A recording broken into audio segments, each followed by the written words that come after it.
D'accord, donc ça c'est la partie, on va dire, entraînement, contenu, donc on voit que c'est un beau programme malgré tout et quand même très intensif, hein, c'est clair.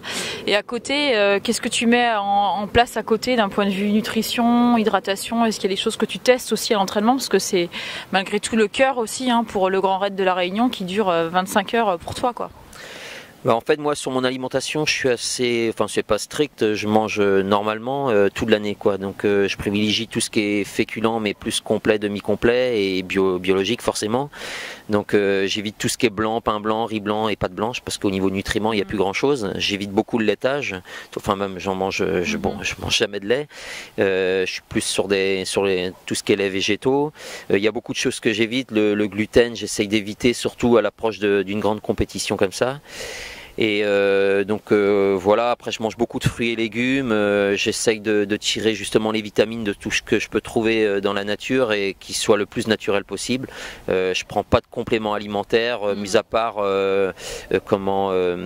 ce qui est, comment on appelle ça, ouais, mais à base d'algues et tout, je suis plus dans la spiruline, voilà, ouais, c'est c'est la seule chose que je prends en fait, sinon j'ai enfin du fer, je prends pas de fer, dans la nourriture on le trouve, donc ton alimentation te suffit. Ouais, c'est une alimentation et j'ai pas de carence, donc normalement avec tout le sport que je fais, je pense que je devrais être carencé. Donc je pense qu'au niveau de l'alimentation, et je mange beaucoup de protéines végétales aussi. Je mange pas de viande, ouais, voilà, soja, pois chiches, lentilles. J'évite la viande, j'en mange de temps en temps, mais c'est très très rare. Même parce que tu casses quand même pas mal de fibres quand tu fais tes préparations, là, l'apport protéique par l'animal, non, pas forcément. Alors si, la protéine que je mange le plus, c'est l'œuf en fait. J'ai de la chance, mes parents ont des poules chez eux, donc je mange vraiment des œufs bio en plus. Donc, mais c'est vraiment la protéine que je mange le plus. Mais en même temps, je mange protéiné le matin. Moi, je vais manger une omelette le matin avec du pain.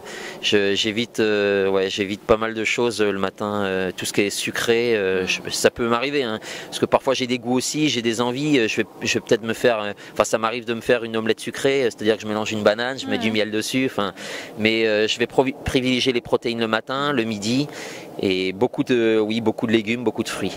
Et ouais, il y a des choses que j'évite, tout ce qui est graisse, j'évite. Les graisses, ça va être de l'huile d'olive, de l'huile de colza, des noix, des noisettes, voilà mes graisses. Et donc je fais attention, mais en même temps je me prive pas. Pour moi c'est une nourriture saine et je me sens vraiment bien, quoi. Alors après, j'ai aussi mon alimentation en course, où là c'est hyper important. Donc là j'ai des produits en fait. Juste, tu me disais que tu avais connu quand même des petits problèmes sur la diététique, mais juste en amont du Grand Raid, tu as fait une préparation spécifique alimentaire, où tu dis c'est ton régime quotidien qui est suffisant? Ben en fait la dernière semaine je la modifie un peu trop, je pense, parce que j'ai eu quelques problèmes là, enfin même des bons problèmes là sur la diagonale. C'est-à-dire que la dernière semaine je mange quasiment plus de fruits et légumes, mais comme j'en mange beaucoup avant, là je change complètement et je mange féculents matin, midi et soir. C'est-à-dire je mange du riz matin, midi et soir. Et je pense que de changer mon alimentation comme ça presque radicalement, ça me donne des gros soucis d'alimentation après en course.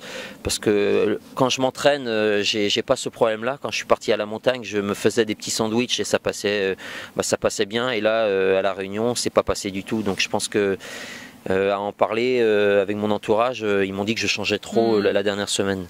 Donc après c'est vrai qu'en course moi je m'alimente avec les produits Effinov qui passent super bien, donc il n'y a pas de gluten, il n'y a pas de lactose, donc au niveau de sa boisson elle est vraiment complète et ça me va très bien. Mais c'est vrai que passé 4-5 heures, j'ai eu un gros souci cette année, donc il faut que je trouve vraiment la solution et que je revoie un peu mon alimentation la dernière semaine. Et c'est que une alimentation liquide que tu as pendant l'épreuve, ou tu prends aussi des éléments solides? Non, sur ce genre d'épreuve, de toute façon, même le sucré au départ, ça va bien les 4-5 premières heures et après vous avez envie de saler. Donc moi je mange des moelleux de chez Effinov, donc c'est du solide. Après, vous pouvez manger des soupes, du riz, En règle générale, sur ce genre de parcours, vous mangez du pain, vous mangez un peu de tout, quoi. Comme si vous, parce que je veux dire, le rythme cardiaque n'est pas très élevé. Donc pour digérer, on a le temps de digérer. Après, c'est vrai que quand vous êtes suivi, quand quelqu'un vous suit et que vous avez préparé vous-même votre alimentation, c'est plus facile. C'est-à-dire que vous pourriez vous préparer du riz archi cuit et là vous allez le digérer beaucoup plus rapidement. Donc voilà. Mais au niveau de l'alimentation, moi je suis fragile en fait. C'est pour ça que je suis obligé de faire attention. Mais il y en a qui mangent tout et n'importe quoi et ça passe. Hein. Mais bon, moi j'évite justement pour avoir des gros problèmes, quoi. Parce que si j'ai bien compris, tu n'avais pas d'assistance. J'ai eu à quelques endroits de l'assistance, mais pas surtout le Grand Raid comme certains. Ouais. Bon, on a bien compris, l'alimentation c'est donc une clé de réussite pour ce Grand Raid de la Réunion. Je pense, ouais, parce que je pense que si mon alimentation avait été bonne, enfin si j'avais réussi à manger comme je voulais, si j'avais pas fait d'hypoglycémie, je pense que la deuxième place elle me tendait les bras, quoi, parce que je vois, j'arrive à 17 minutes du troisième et 10 minutes du deuxième, sachant que j'ai déjà perdu 20 minutes sur une seule hypo, donc ouais, l'alimentation est très importante. En même temps, j'ai pas pris de risque non plus, donc je peux pas trop me plaindre par rapport à celui qui fait deuxième et troisième. Donc l'année prochaine, j'essaierai de changer un peu ma façon de courir et de voir si je suis capable d'aller un peu plus haut, quoi.